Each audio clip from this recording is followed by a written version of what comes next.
Mateus capítulo 5.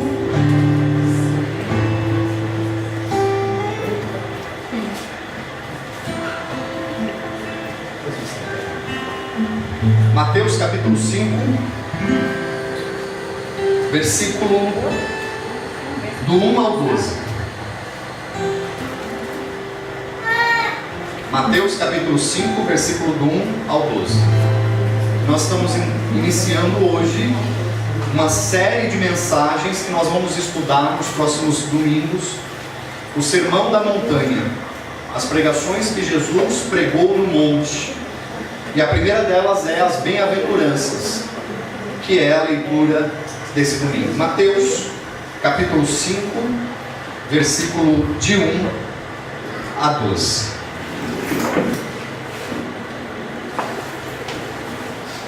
Mateus 5, de 1 a 12. Vamos ficar em pé para nós lermos a palavra de Deus.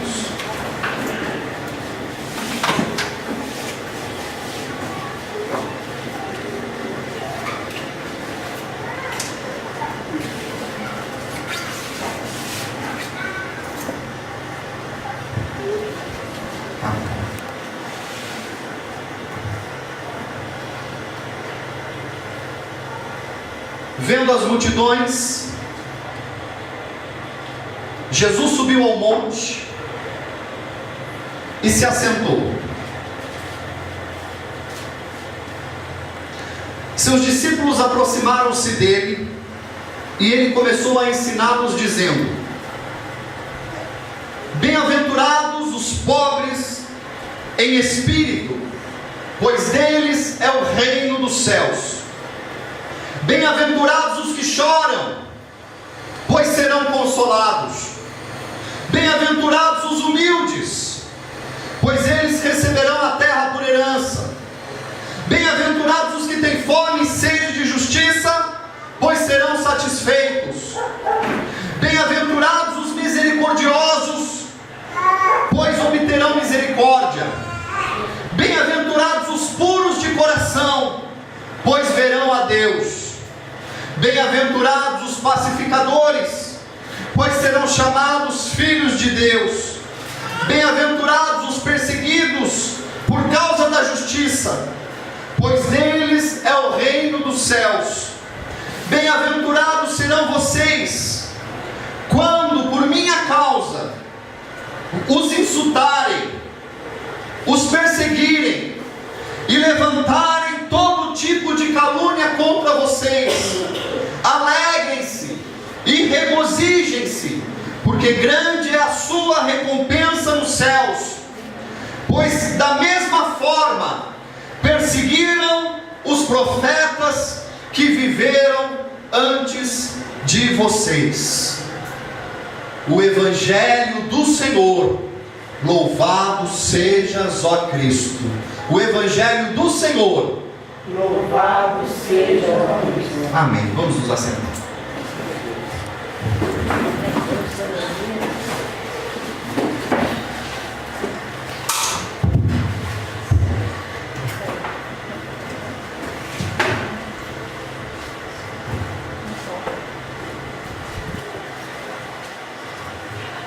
Nesse domingo nós estamos iniciando uma série de mensagens sobre o Sermão da Montanha, sobre a pregação que Jesus fez ao subir ao monte, e os seus discípulos se aproximando dele, e então ele começa a pregar e ele começa a ensinar os seus discípulos. É interessante porque nós também estamos subindo a montanha para nos assentarmos ao redor de Jesus. É interessante que a nossa comunidade está em cima de uma montanha, está no pico de uma montanha, de um monte. Inclusive nós temos que subir, independente do lado que nós viemos, nós temos que subir para chegarmos aqui na comunidade. Então, da mesma forma que Jesus subiu naquela montanha, e os seus discípulos subiram também, se aproximaram dele, se sentaram ao redor de Jesus para ouvir atentamente os seus ensinamentos, nós nesse domingo e nos próximos domingos também subimos a montanha para nos achegarmos aos pés de e ouvirmos a sua palavra, ouvirmos a pregação da sua palavra. E meus irmãos, que lindo é a leitura do Evangelho desse domingo. Inclusive todas as leituras vão falar de uma mudança do coração, para que possamos nos apresentar e entrar no santuário de Deus. O Salmo 15, ele começa com uma pergunta para o Senhor: Senhor, quem poderá habitar no teu santuário? Quem poderá entrar no teu santuário? Aquele que tem as mãos limpas, aquele que tem um coração puro, aquele que não é vaidoso, aquele que não mente, aquele que é puro de coração. Esse pode entrar no santuário de Deus. E todas as leituras vão encaminhando para aquele que vai entrar no santuário de Deus.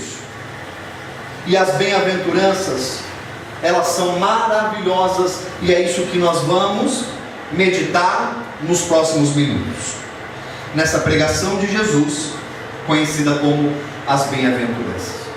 Mas para nós entendermos isso, uma pessoa bem-aventurada é uma pessoa feliz. Inclusive nós poderíamos traduzir, uma outra maneira de traduzir bem-aventurado é traduzir como são felizes. Por exemplo, quando Jesus diz aqui no versículo 3, a primeira bem-aventuranças, e ele diz: bem-aventurados os pobres de espírito, pois deles é o reino dos céus. Uma outra tradução que poderia ser feita é: como são felizes os pobres de espírito, pois deles é o reino dos céus. Como são felizes os que choram, pois eles vão ser consolados. Como são felizes os humildes, pois eles vão receber a terra como herança. Como são felizes os que têm fome e sede de justiça, pois eles serão saciados, serão satisfeitos. Como são felizes os misericordiosos, pois obterão misericórdia. Como são felizes os puros de coração, pois eles verão a Deus. Como são felizes os pacificadores, pois eles serão chamados filhos de Deus. Como são felizes os que são perseguidos por causa da justiça, pois deles é o reino dos céus. Paula, tira o neném para mim, por favor. Uma outra tradução para bem-aventurado é: como são felizes. E eu quero iniciar essa meditação dizendo o seguinte: as bem-aventuranças é um caminho de felicidade, mas não uma felicidade que vem da terra. O caminho das bem-aventuranças que Jesus propõe para nós é um caminho de felicidade, mas não uma felicidade humana, mas não uma felicidade da cultura mundana, mas não uma felicidade da nossa sociedade, mas é uma felicidade que vem do céu. É até um caminho de felicidade contraditório, porque veja bem o que Jesus vai dizer na segunda bem-aventurança. Olha só o que Jesus diz: como são felizes os que choram. Como que pode ser feliz quem está chorando? Porque eles vão ser consolados. É um caminho contraditório. É um caminho contraditório do que o mundo diz, do que o mundo prega, do que o mundo ensina. O mundo vai dizer o quê? São felizes quem está sempre sorrindo. Mas Jesus vai dizer: não. Como são felizes aqueles que estão chorando, pois eles serão consolados. É só um dos exemplos da contradição do caminho de felicidade que Jesus propõe para nós, do caminho de felicidade que Jesus quer dar para nós. Então vamos iniciar na primeira bem-aventurança. No versículo 3 diz Jesus: bem-aventurados, como são felizes os pobres de espírito, pois deles é o reino dos céus. Pobre de espírito é aquele que reconhece a sua pobreza espiritual, é aquele que reconhece e sente necessidade de redenção. Pobre de espírito não é aquele que se enche da sua santidade e diz: eu já sou salvo, eu já estou salvo, eu sou santo, eu já sou justo. e ele está cheio da sua riqueza espiritual. Não, pobre de espírito são aqueles que reconhecem a sua pobreza espiritual, que reconhecem e sentem necessidade de redenção, são aqueles que reconhecem que precisam de um Salvador, são aqueles que reconhecem que precisam do perdão de Deus, são aqueles que sabem que não merecem nada de Deus, são aqueles que desistiram de trilhar uma espiritualidade que põe Deus na parede. Em quantas igrejas hoje os pastores estão ensinando colocar Deus na parede? Não, meu irmão, você deu oferta aqui, você fez a campanha, agora vai lá para Deus e fala: Deus, eu quero aquilo, é meu direito. Vai lá, se revolta com Deus, chega lá mesmo e chega lá: olha Deus, eu coloquei a oferta lá, agora eu quero a minha bênção, eu dei a oferta lá, agora eu quero o meu milagre, eu quero que o Senhor faça. O que é o homem para querer alguma coisa de Deus? Jesus diz que são felizes. Como são felizes os pobres de espírito? Aqueles que sabem que não merecem nada de Deus, e que se recebem alguma coisa de Deus, é uma graça imerecida, um favor imerecido de Deus. Os pobres de espírito são aqueles que trilham uma espiritualidade sadia, são aqueles que não estão trilhando uma espiritualidade que é muito comum nos nossos dias, uma espiritualidade de troca com Deus, de barganha com Deus. Olha Deus, eu dei oferta, agora eu quero que o Senhor me abençoe. Eu trabalhei na igreja, agora eu quero que o Senhor olhe para mim. Eu fiz isso, então agora eu quero aquilo em troca. Eu subi no monte para orar, então agora o Senhor tem que me abençoar. Eu fiz jejum, então agora o Senhor tem que me dar a bênção em troca. Os pobres de espírito, eles seguem uma espiritualidade sadia, que não é uma espiritualidade de troca, que não é uma espiritualidade de barganha com Deus, mas é uma espiritualidade de pobreza de espírito. Eu preciso de Deus, eu necessito de Deus, eu não mereço nada de Deus, tudo aquilo que chega a mim é pela misericórdia e pela graça de Deus. Eu não sou salvo por mim mesmo, eu não sou salvo pela minha justiça, eu não sou salvo por aquilo que eu faço, eu sou salvo por aquilo que Jesus fez por mim na cruz. E não existe nada que eu faça que possa salvar a minha alma. Os pobres de espírito são assim. Os pobres de espírito trilham essa espiritualidade, deixando Deus ser Deus, e nós somos servos adoradores. A segunda bem-aventurança, no versículo 4, diz assim: bem-aventurados os que choram. Como são felizes os que choram, pois serão consolados. E aqui existem duas lágrimas que Jesus está falando.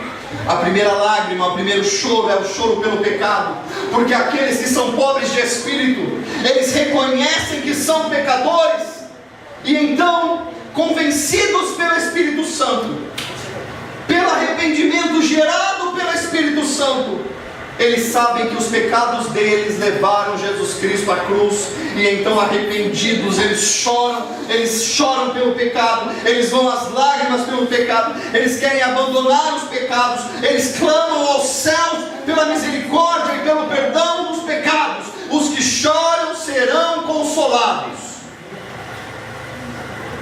A segunda lágrima que o Senhor fala, o segundo choro, é o choro diante da provação, é o choro diante da dificuldade, é o choro diante de uma perseguição, é o choro diante de uma provação que você possa estar passando, de uma dificuldade, de um luto, de alguém que não perdeu a alma pela dureza da vida, de alguém que não se tornou insensível diante das provações, diante de alguém que não se tornou insensível diante das lutas, diante das dificuldades, mas alguém que consegue se emocionar e ser sensível mesmo diante das miudezas da vida.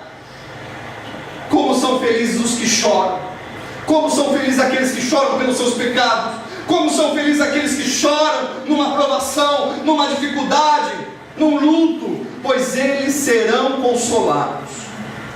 A terceira bem-aventurança fala de humildade. Bem-aventurados os humildes, pois eles receberão a terra por herança. Como são felizes os humildes?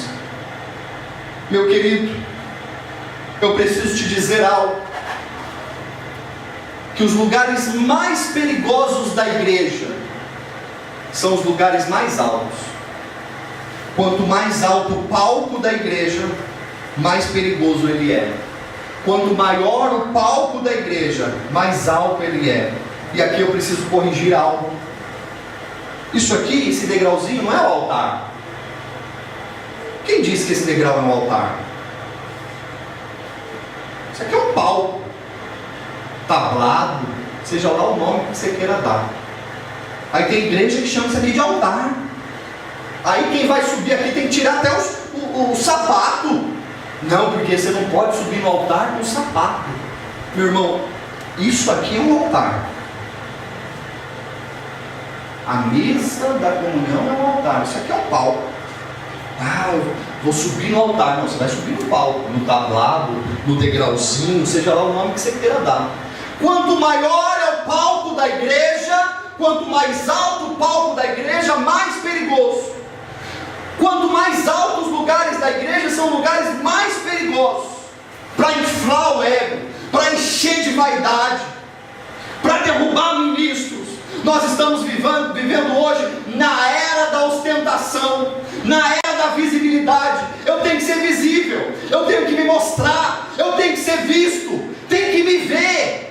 Eu não posso ministrar sem ninguém me ver, eu não posso pregar sem ninguém me ver, eu não posso fazer boa obra, boa ação sem ninguém me ver. Eu tenho que ser visto, eu tenho que ser visto no palco, eu tenho que ser visto no show, eu tenho que ser visto tocando, eu tenho que ser visto na rua, eu tenho que ser visto no restaurante, eu tenho que ser visto na praia, eu tenho que ser visto viajando, eu tenho que ser visto.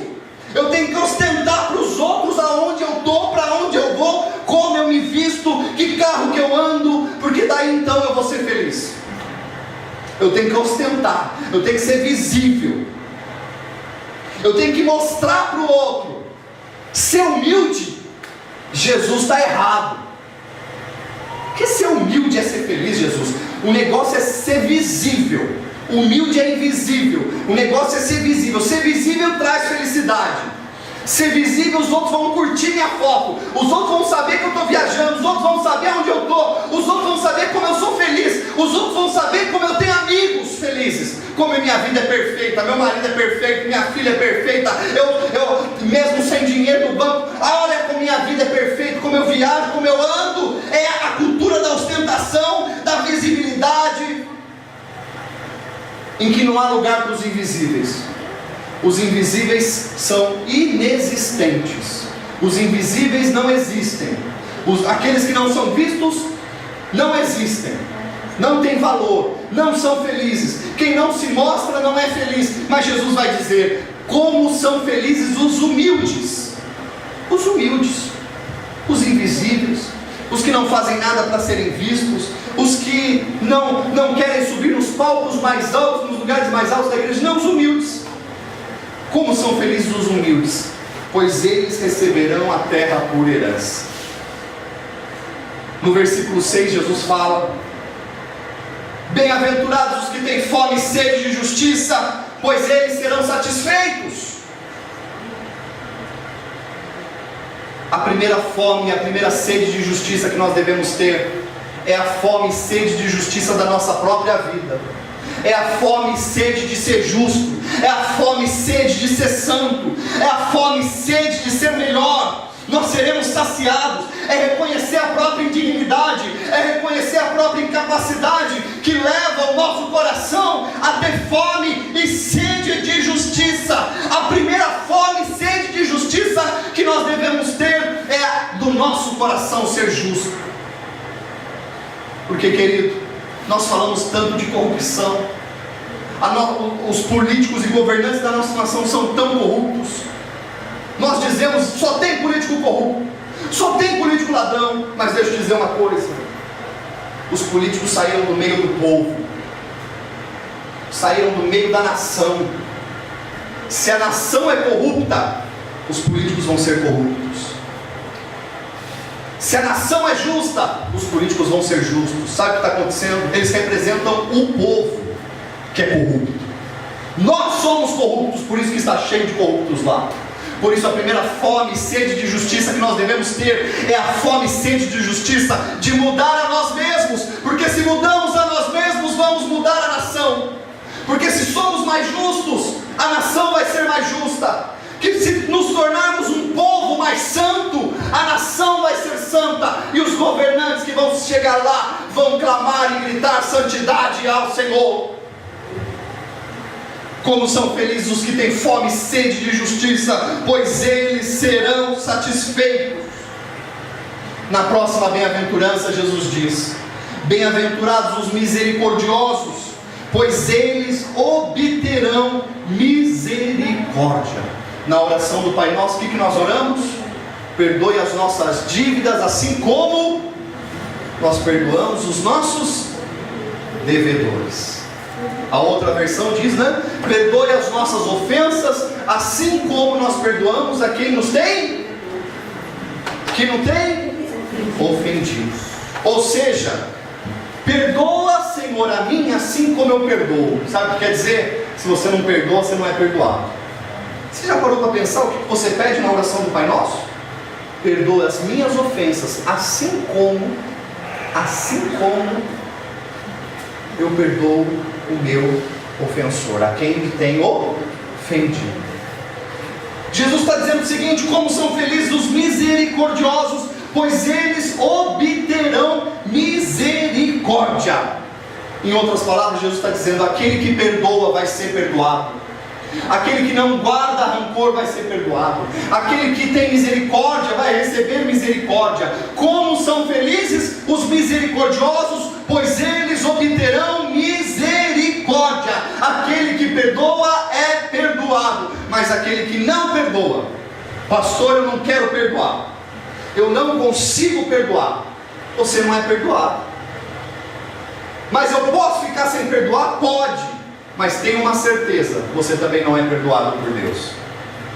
Porque aquele que não perdoa o seu próximo não é perdoado por Deus. Bem-aventurados, como são felizes os misericordiosos, pois obterão misericórdia. Mas pastor, eu não sinto vontade de perdoar. Você não tem que sentir vontade, você tem que perdoar e pronto, acabou. Ah, mas eu acho que eu perdoei, mas eu ainda sinto um negócio aqui dentro, uma raiva da pessoa. Mas você pode sentir, mas você já perdoou. Perdão não é sentimento, perdão é decisão. Perdoa a pessoa e pronto. Entra diante da presença de Deus, fala: Pai, eu quero perdoar fulano de tal, eu quero derramar sobre ele misericórdia, eu perdoo ele está liberado da minha vida, aquela ofensa, aquilo que ele fez comigo de muito mal, eu estou perdoando ele, eu estou liberando ele, eu não quero ficar carregando mais essa mágoa, esse rancor dentro de mim, tira de mim tudo isso, eu o perdoo em nome de Jesus. Perdoa e libera a vida dele.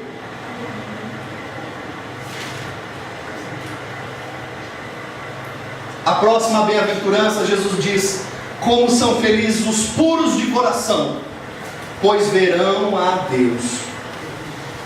Meu querido, nós precisamos entender que a impureza contamina a nossa alma, que a impureza enfraquece a nossa visão espiritual, de tal forma que os homens impuros não podem ver a Deus, eles não podem enxergar a Deus, eles não conseguem ter uma visão de Deus. Por isso Jesus vai dizer: como são felizes os puros, pois eles verão a Deus. Conforme você vai deixando o Espírito Santo purificar o teu coração, mais você vai enxergando Deus. Você vai enxergando Deus na tua família, você vai enxergando Deus no teu marido, você vai enxergando Deus na tua esposa, você vai enxergando Deus nos teus filhos, você vai enxergando Deus no teu próximo, no teu vizinho, nos teus empregados, daqueles que trabalham para você, nos teus amigos de trabalho. Você vai enxergando Deus nas miudezas da vida, você vai enxergando Deus no chão da vida, você vai enxergando Deus na estrada da tua história e da tua existência. Mas quando a gente tem um coração impuro, a gente não vê Deus em nada. Deus está lá, mas a gente não vê. Deus está na nossa casa, mas a gente não enxerga. Deus está agindo no nosso filho, mas a gente não vê. Deus está agindo no nosso ministério, na nossa igreja, mas a gente não vê. Deus está nos chamando, mas a gente não escuta, porque o nosso coração contaminado pela impureza nos impede de ver a Deus. Por isso Jesus vai dizer: como são felizes os puros de coração, pois eles verão a Deus. A próxima bem-aventurança, no versículo 9, diz assim: Como são felizes os pacificadores, pois serão chamados filhos de Deus. Nós estamos vendo no mundo hoje um mundo muito preocupado com a paz mundial. Os governantes preocupados com a paz mundial, preocupados com guerras, preocupados em terminar guerras, preocupados em não deixar surgir guerras. Mas algo que nós precisamos entender e compreender, que a verdadeira paz, ela não provém dos homens ou do esforço do homem para conseguir a reconciliação e a paz. A verdadeira paz provém da reconciliação do homem com Deus. Quando o homem se reconcilia com Deus, ele pode então experimentar a verdadeira paz. Porque todas as guerras e todos os conflitos têm somente uma raiz: o homem que se tornou inimigo de Deus.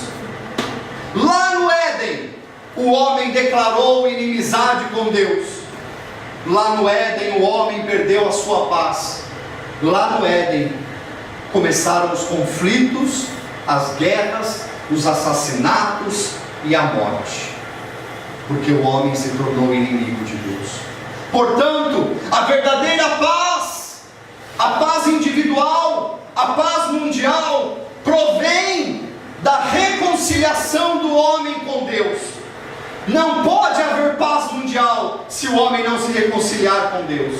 Não pode haver verdadeira paz individual, a verdadeira paz interior, se o homem não se reconcilia com Deus. Porque o pecado se tornou uma inimizade do homem com Deus, do homem com o seu próximo, do homem com a natureza, e o homem não pode fabricar a paz. O homem não pode conseguir a paz, nem a paz interior e nem a paz mundial. Porque todo o processo de paz mundial, ele também vai começar com um processo de paz interior. A verdadeira paz mundial, ela não começa com reuniões entre os governos. A verdadeira paz mundial, ela não começa com auxílios e concílios entre os governantes. A verdadeira paz mundial começa com a paz interior, com a paz individual. Se os homens se reconciliam com Deus, eles vão encontrar a paz interior. E os homens encontrando a paz interior, não vão mais fazer guerra entre si. Quem está em paz, não vai fazer guerra com o seu empregado. Quem está em paz, não vai fazer guerra com a sua esposa nem com o seu marido. Quem está em paz, não vai fazer guerra com o seu vizinho. Quem está em paz, não vai fazer guerra com os seus irmãos da igreja, com os seus irmãos de ministério. Quem está em paz, não vai fazer guerra com ninguém, porque ele está em paz interior, ele está na paz que vem de Deus, na paz que vem do céu, na paz que vem de um homem reconciliado com Deus, justificado, nascido de novo, cheio do Espírito Santo. Essa é a verdadeira paz. A última bem-aventurança, Jesus novamente vai contradizer o que o mundo diz.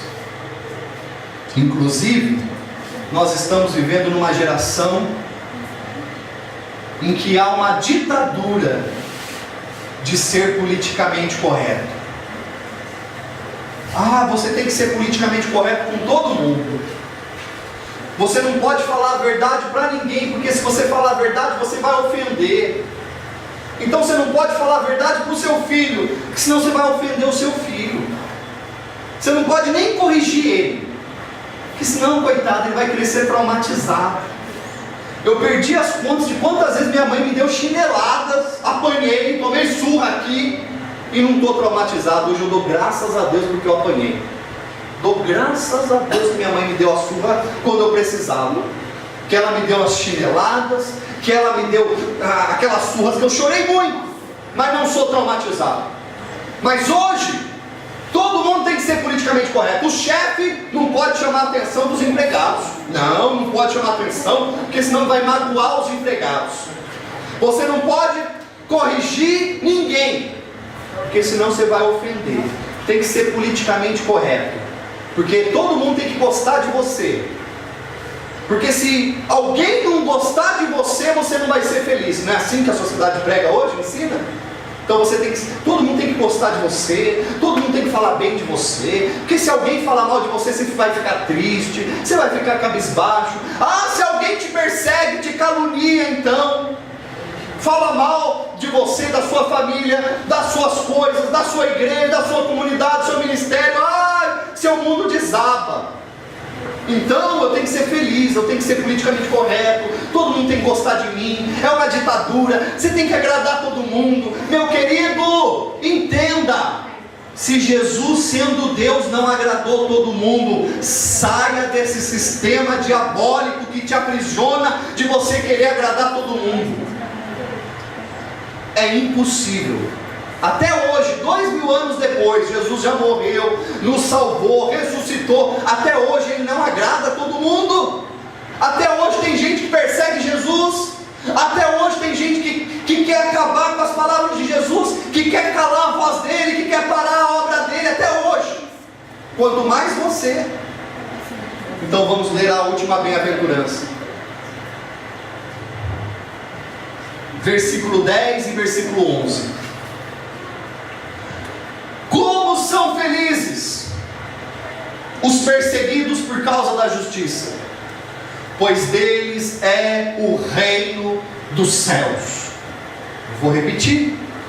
Como são felizes os perseguidos por causa da justiça, pois deles é o reino dos céus. Jesus, o que você está dizendo? Que quem é perseguido é bem-aventurado? Como são felizes os que são perseguidos? Como que pode ser feliz alguém perseguido? E meu querido, a perseguição aqui não é alguém falando mal, disseminando fofoca, não. A perseguição aqui no tempo de Jesus e no começo da igreja, e em alguns países, era perder tudo. Era perder a profissão, perder a família, perder a esposa, perder os filhos, perder as posses, perder os bens, ser preso e ficar preso durante anos e perder até a própria vida. E Jesus está dizendo, como são felizes.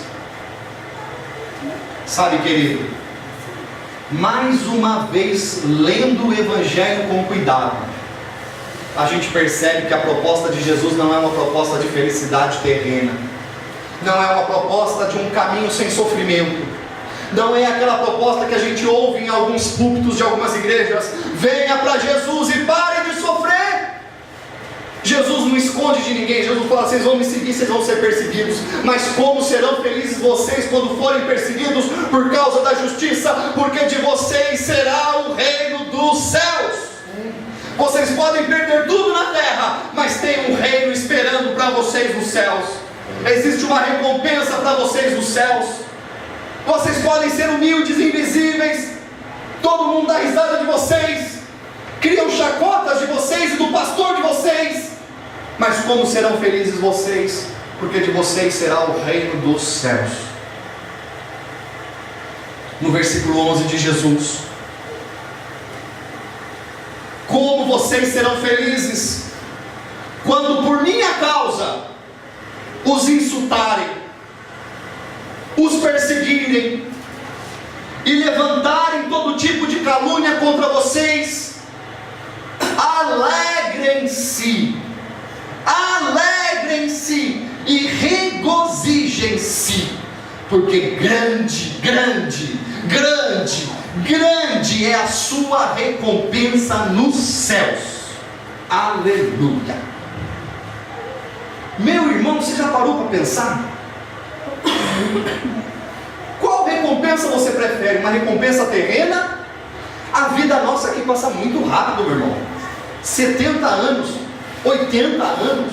Alguns fazem um pouquinho mais de hora extra, chega a 90 anos, 90 e pouco. Alguns fazem muita hora extra, passa dos 100 anos. Mas o que é 100 anos? Não é nada. Não é nada. Passa muito rápido, não é verdade? Muito rápido. Passa muito rápido.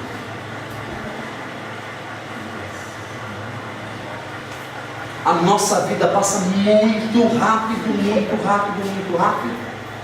O que você prefere? Receber uma recompensa terrena? que vai durar aí para você 60, 70, 80, 90 anos, e depois vai acabar, vai ficar aqui, vai apodrecer aqui? Ou você recebeu uma recompensa no céu, que é grande, de Jesus, e que vai durar, meu irmão, eternamente? Não tem fim, não tem fim. Olha só o que Jesus vai dizer: como vocês serão felizes, bem-aventurados, quando por minha causa os insultarem, insultou você,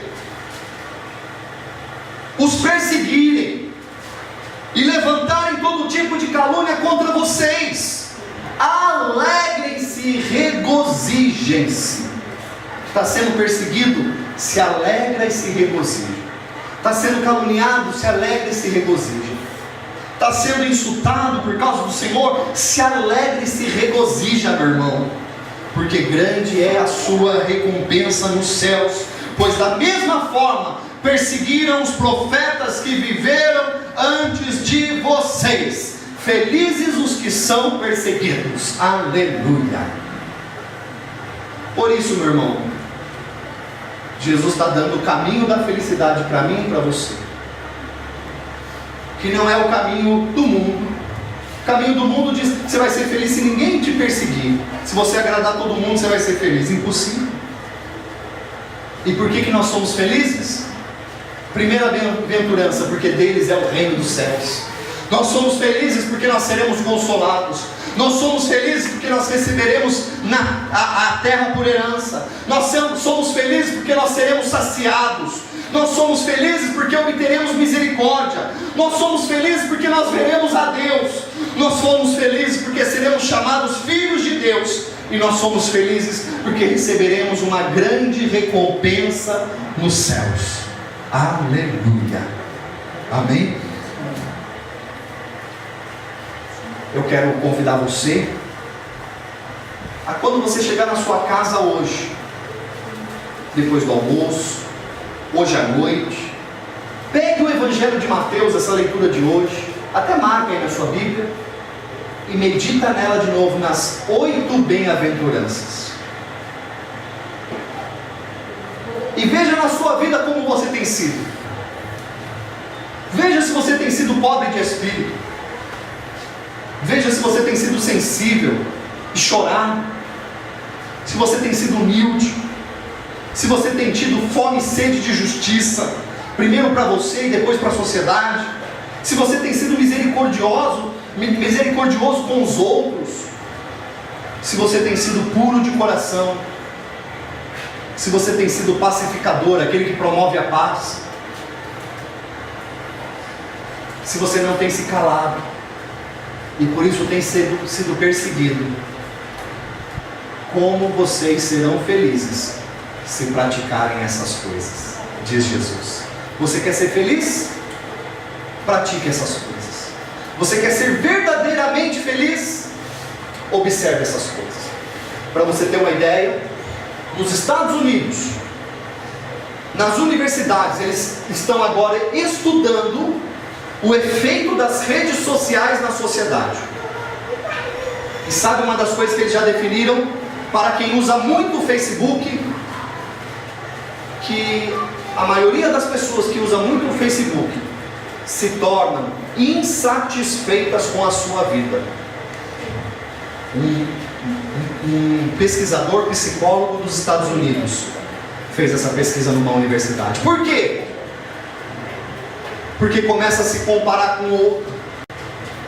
Porque nós estamos vivendo na sociedade da ostentação. Então a grama do outro é mais verde do que a minha. O outro é mais feliz do que eu. A família do outro é mais perfeita do que a minha. O filho do outro é mais perfeito do que os meus filhos. Meu querido, não se iluda. Porque aquele que se mostra muito perfeito na rede social é aquele principalmente que quer esconder a sua imperfeição e que ninguém veja. Então não se compara não. As pessoas estão ficando doentes hoje por causa do Facebook, por causa das redes sociais. As famílias estão ficando doentes por causa disso, estão ficando deprimidas, estão ficando insatisfeitas consigo mesmo. Jesus está dizendo: como serão felizes quando vocês forem humildes? Você quer ser feliz? Trilhe o caminho das bem-aventuranças. Você quer um caminho de felicidade? Experimenta! Experimenta viver as bem-aventuranças no seu dia a dia, na sua casa, no seu trabalho, no seu ministério, na sua escola, na sua trajetória, na sua existência. Vamos viver as bem-aventuranças. É um caminho de Jesus para nós nos tornarmos satisfeitos com a nossa vida e nos tornarmos felizes. Meu irmão, o caminho da felicidade é simples. O caminho da felicidade é um caminho de simplicidade, é um caminho de descobrir as miudezas da vida e não as grandezas da vida. A gente acha que a gente é feliz quando a gente for grande. Não, a gente é feliz sendo pequenininho.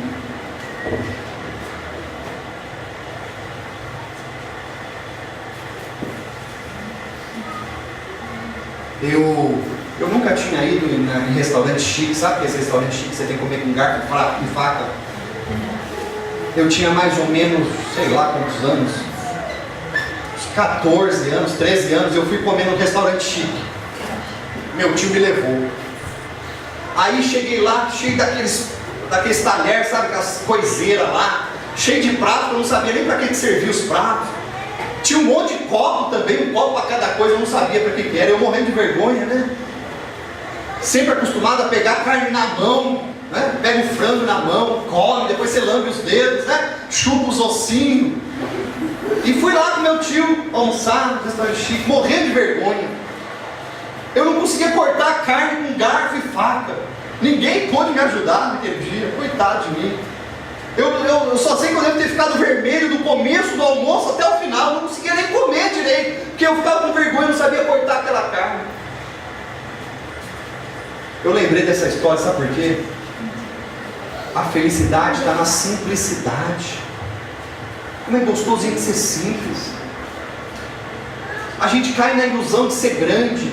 A gente cai na ilusão de que a felicidade está na grandeza, nas coisas grandes, no restaurante chique. Eu prefiro estar tomando um café com vocês aqui do que estar almoçando num restaurante chique cheio de coisas, simples coisas. Pode ser um cafezinho com pão e que suco tanto.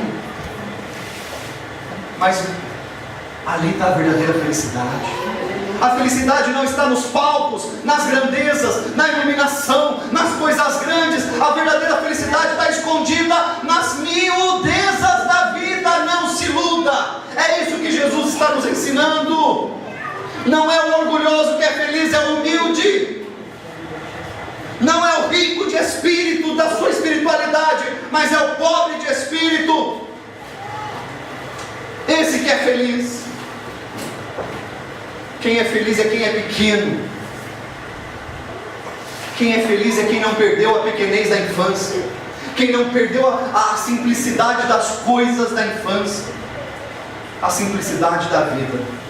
A gente vai crescendo e vai se esquecendo de ser feliz. E depois não sabe onde nos perdemos pelo caminho.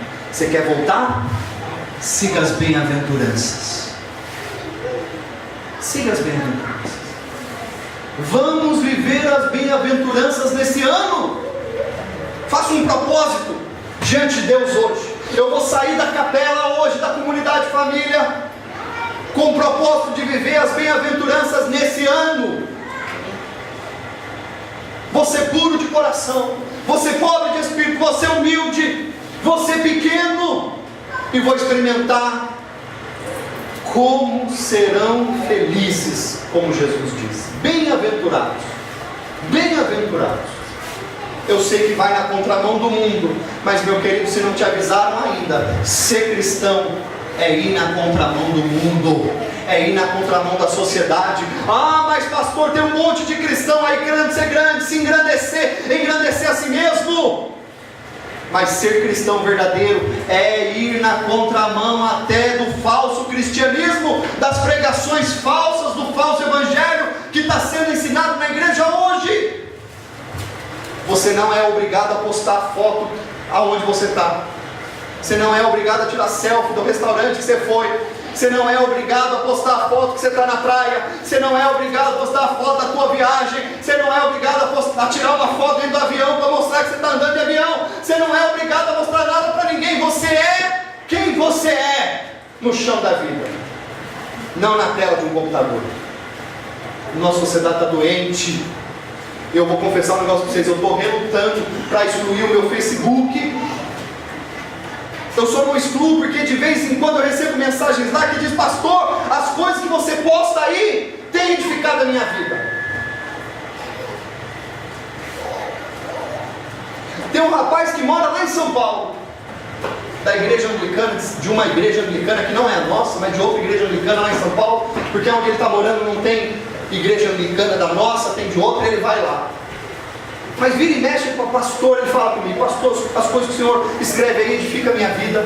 Eu estou querendo muito ir aí visitar a tua igreja, qualquer dia eu vou aí visitar. Eu falei: venha. Ah, vem no dia que não tem chuva. Não está acostumado? Vem no dia que não tem chuva, porque lá, meu irmão, a nossa comunidade é bênção. Te amassa o barro. A gente pisa no chão da vida de verdade. Quando chove, a gente pisa no barro da vida. Mas a gente é feliz, não é verdade? Como eu sou feliz aqui. Como eu sou feliz com a nossa capelinha. Como eu sou feliz com a nossa comunidade crescendo, a gente avançando. Como eu sou feliz e realizado. Sabe por quê? A gente voltou para a pequenez, para a simplicidade da vida, para a simplicidade do Evangelho, para fazer aquilo que Jesus mandou a gente fazer, na simplicidade, na pequenez, na miudez. E assim a gente vai caminhar, e assim a gente vai crescer, sem perder a nossa pequenez, porque você pode crescer sem deixar de ser pequeno. Quem é pequeno, cresce sem deixar de ser pequeno. Agora, quem é soberbo, orgulhoso, grande, tem mania de grandeza, ele pode ser pequeno e mesmo assim se acha grande. A gente pode ser pequeno, crescer e continuar pequeno. Amém? Quero convidar você a colocar a mão no seu coração, aí onde você está. E essa é uma manhã para a gente avaliar a nossa vida. Essa é uma manhã para a gente avaliar se estamos vivendo as bem-aventuranças. Essa é uma manhã que temos que avaliar se na nossa vida nós estamos vivendo a pequenez do Evangelho. E aonde não estamos, vamos clamar: Senhor, tem piedade de nós e nos ajuda a viver a felicidade escondida nas bem-aventuranças. Nesse ano, queremos viver as bem-aventuranças, em nome de Jesus. Amém.